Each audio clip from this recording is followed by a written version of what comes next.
So first we are going to study about MCV. MCV full form is mean corpuscular volume. इसकी normal value जो होती है वो 80 to 95 फेम्टोलीटर होती है, जिसे हम माइक्रो एम क्यूब भी बोलते हैं. इसको निकालने का फॉर्मूला होता है PCV into 10 upon RBC count in million.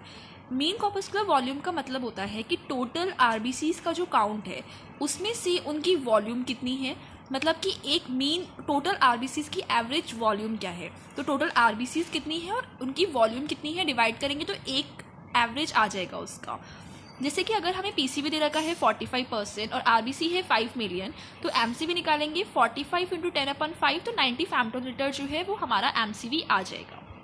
MCV की हेल्प से हम ये बता सकते हैं कि जब हमारा मीन कॉपस्कुलर वॉल्यूम कम होगा तो साइज़ कम होगा RBC का. साइज़ कम होने से उसे हम बोलते हैं माइक्रोसाइट. ऐसे ही वॉल्यूम जब ज़्यादा होगी साइज़ ज़्यादा होगा मैक्रोसाइट, और नॉर्मल वॉल्यूम पे नॉर्मल साइज़ को हम बोलते हैं नॉर्मोसाइट. ये चीज़ें यूज़ आती हैं जब हम एनीमिया का मॉर्फोलॉजिकल क्लासिफिकेशन करते हैं. सेकेंड, हमारे पास जो RBC का इंडाइसिस होता है that is MCH, mean corpuscular haemoglobin. इसे हम पिकोग्राम में लेते हैं. इसका मतलब होता है कि एक RBC में कितनी हीमोग्लोबिन रहती है. तो एक में निकालने के लिए टोटल कितना हीमोग्लोबिन है ग्राम परसेंट में divided by total RBC count into 10, तो पर RBC हीमोग्लोबिन आ जाएगा. इसकी नॉर्मल वैल्यू 25 से 34 पिकोग्राम होती है.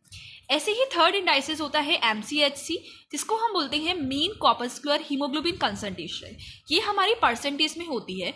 इसका मतलब ये होता है कि टोटल जो RBCs की वॉल्यूम है उसमें हीमोग्लोबिन की कंसंट्रेशन क्या है. तो टोटल हीमोग्लोबिन ग्राम परसेंट को टोटल वॉल्यूम ऑफ RBC से डिवाइड करते हैं, जिसको हम PCV बोलते हैं, तो MCHC आता है. इसकी नॉर्मल वैल्यू 32 से 38% होती है. अब अगर MCHC कम हो जाता है तो RBC क्या होगा कि उसमें हीमोग्लोबिन कम होगा तो वो हाइपोक्रोमिक हो जाएगी, और नॉर्मल रहेगा तो नॉर्मोक्रोमिक. कभी भी याद रखना कि जब हम एनीमिया का मॉर्फोलॉजिकल क्लासिफिकेशन करते हैं तो हमारे पास सिर्फ हाइपोक्रोमिक और नॉर्मोक्रोमिक होता है. हाइपरक्रोमिक कुछ नहीं होता है, क्योंकि कभी भी एक लिमिट से ज़्यादा इंक्रीज नहीं होता है, इसलिए हाइपरक्रोमिक का कोई टर्म नहीं होता है. RBC के इंडाइसिस के बाद ये 3 आपको मेन पढ़ने हैं जो आपसे क्लिनिकल में पूछे जाते हैं. आपको पता होना चाहिए कि RBC फॉर्म क्या होती है.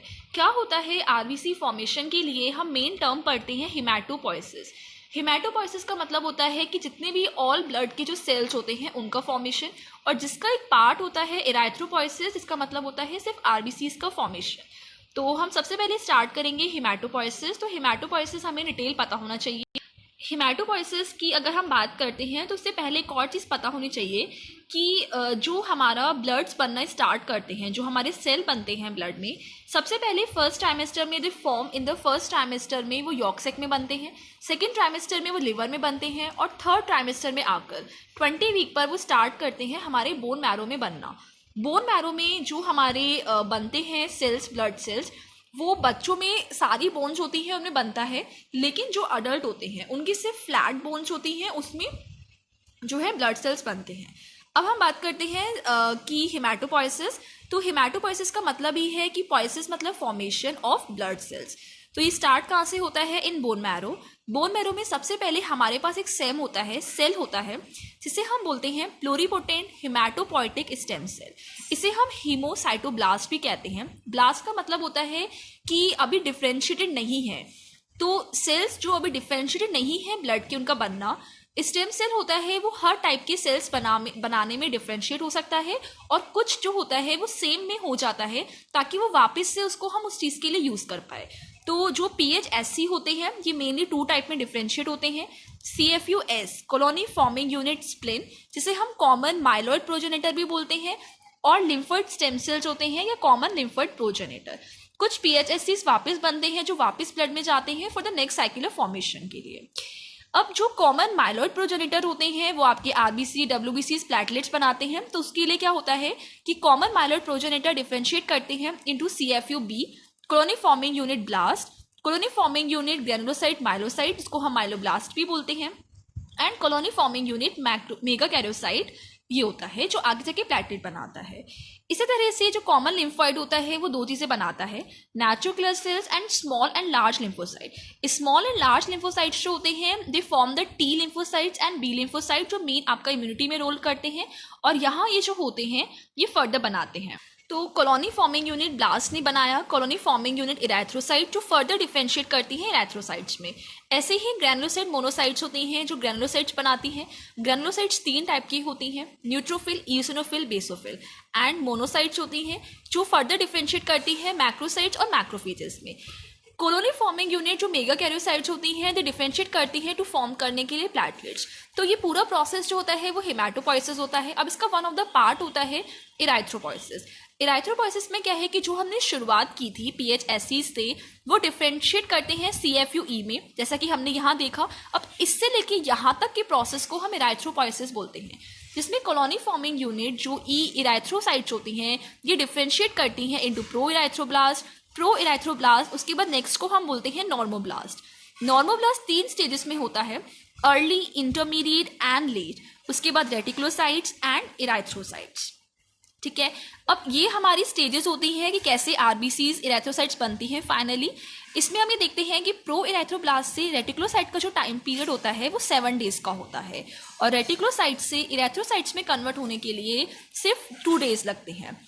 यहाँ पे हम ये देखते हैं कि जब हम यहाँ से यहाँ जा रहे होते हैं तो क्या क्या चेंजेस होते हैं कि एक प्रो इरेथ्रोब्लास्ट से जो आरबीसीज है वो फॉर्म्ड होती है।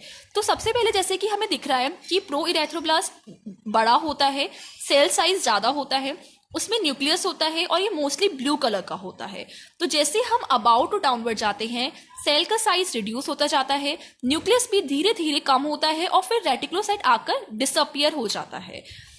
न्यूक्लियस के कंपेयर में जो सेल में साइटोप्लाज्म होता है, साइटोप्लाज्म का जो प्रपोर्शन होता है वो इंक्रीज होता है, बिकॉज न्यूक्लियस गायब हो रहा है तो सेल में क्या मिलेगा, साइटोप्लाज्म। साथ के साथ न्यूक्लियस के डिसअपियर होने से कलर चेंज होता है, न्यूक्लियस की डाई की वजह से ब्लू कलर का दिखता है।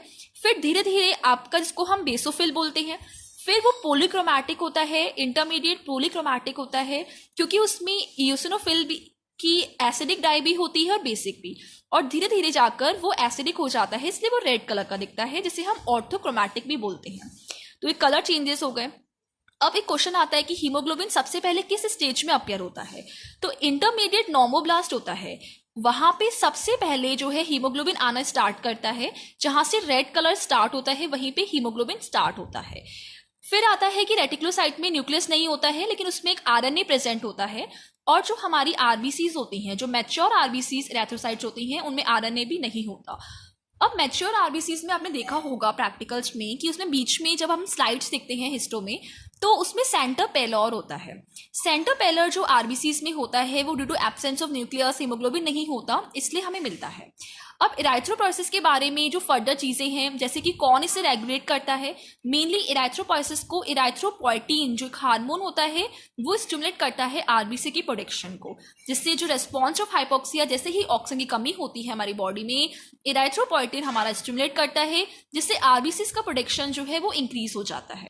जैसे कि आपने गाइडन में ये देखा होगा कि एक डायग्राम दिया हुआ है जिसमें ये बताया है कि कुछ फैक्टर्स हैं जिनसे हमारे टिश्यूज का जो ऑक्सीजनेशन है वो डिक्रीज हो जाता है, जैसे कि हम हाई एल्टीट्यूड पर जाते हैं या फिर जब ब्लड में वॉल्यूम कम हो गई, एनीमिया है, हीमोग्लोबिन कम है, या कोई लंग्स डिसीजेस हैं या ब्लड फ्लो पुअर है। ऐसी कंडीशन में आपको जब ऑक्सीजन कम मिलती है तो हमारी बॉडी को सिग्नल्स भेजती है जिससे हमारा इराइथ्रोपोइटीन जो हार्मोन होता है वो इंक्रीज हो जाता है। उसके इंक्रीज होने से जो हमारे ब्लड में, बोन मैरो में PHSC सेल्स होते हैं वो डिफ्रेंशिएट होते हैं टू फॉर्म द आरबीसीज। ठीक है, तो टिश्यू ऑक्सीजनेशन कम होने से इराइथ्रोपोइटीन इंक्रीज हुआ और आरबीसीज का फॉर्मेशन स्टार्ट हुआ। ये गाइटन का डायग्राम है तो आपको समझना जरूरी है। अब इसमें मेन आपको ये पता होना चाहिए कि इराइथ्रोपोइटीन जो होता है वो बनता कहाँ है। मेनली 80 to 90% जो इराइथ्रोपोइटीन होता है वो किडनी में बनता है और बचा हुआ रिमेनिंग लिवर में बनता है। तो किडनी लिवर की डिसीजेस जब भी किसी को होगी उसमें इराइथ्रोपोइटीन सीक्रेट नहीं हो पाएगा और आरबीसी का फॉर्मेशन कम हो जाएगा। अब आपको अकॉर्डिंग टू गाइडन ये पता होना चाहिए कि इराइथ्रोपोइटीन कैसे आरबीसी के फॉर्मेशन को इंक्रीज करता है। तो उसमें लिखा है कि इराइथ्रोपोइटीन क्या करता है कि जैसे ही ऑक्सीजन की कमी होती है तो इराइथ्रोपोइटीन की जो जीन्स होते हैं वो उस ऑक्सीजन के रिस्पॉन्स में एक्टिवेट होते हैं और वो ट्रांसक्रिप्शन ट्रांसलेशन को इंक्रीज करते हैं। ट्रांसक्रिप्शन ट्रांसलेशन इंक्रीज होने से प्रोटीन्स बनती हैं और जैसे ही प्रोटीन बनेंगी आरबीसी का फॉर्मेशन जो है वो स्टार्ट हो जाता है। इसमें आपको ये एक और क्वेश्चन आता है कि कौन से हार्मोन्स हैं जो भी इरेथ्रोपोइटिन के प्रोडक्शन को रेगुलेट करते हैं। तो 3 हार्मोन्स आपको याद होने चाहिए, नॉरएपिनेफ्रिन, एपिनेफ्रिन एंड प्रोस्टाग्लैंडिन। ये तीनों आपकी इरेथ्रोपोइटिन की फॉर्मेशन को रेगुलेट करते हैं। इस वीडियो में आपका सारा कंटेंट जो गाइडन का है उसके साथ साथ पूरा कंप्लीट है। नोट्स के लिए भी आपको जो सब कुछ चाहिए इसमें है। इतना आप पढ़ लेंगे तो आपको प्रैक्टिकल नॉलेज, क्लिनिकल दोनों मिलेगी। And for my next video please like, share and subscribe my channel.